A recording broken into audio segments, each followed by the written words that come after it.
টাকা ভিক্ষা করলি? আজকে বেশি পাই না রে বন্ধু, সকাল থেকে দুপুর পর্যন্ত সব লস, মাত্র 1500 টাকা। ঠিক আছে বন্ধু, ব্যবসার যে পরিস্থিতি এখন বেশি ভিক্ষা হয় না। আগে মাসে কামাই করতাম 5 থেকে 10 লাখ, এখন 2 লাখে হয় না। হ্যাঁ হ্যাঁ, বদনামার্কা। আরে হ্যাঁ, বদনামার্কা। আরে বাবাজিরা, আপনার এই বছর ভিক্ষা করতেছেন না, সামনে বছর আপনাদের কোটি কোটি টাকা দিয়ে দিমু, রাজা বানাই দিমু আপনাদের। আমার একবার বলে পাস করান, আপনাকে সবাই কোটিপতি বানাই দিমু। কি রে বন্ধু, তুই না আগে আঙ্গাতে ক্যাপসুল মার্কেটের ওনে ভিক্ষা করছ, তুই খারাপ বেটার দাঁড়াইছে।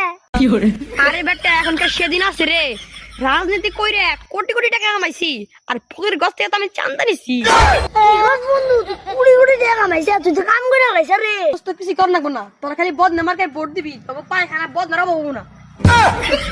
দেখছ বন্ধু, আমরা ভিক্ষা করি আর রাজনীতি কইরা 20 টাকা কামাইছি, নো আমরা রাজনীতি করি গে। হ্যাঁ বেটা, রাজনীতি করুম মানে আমাকে কি মান সম্মান নাই?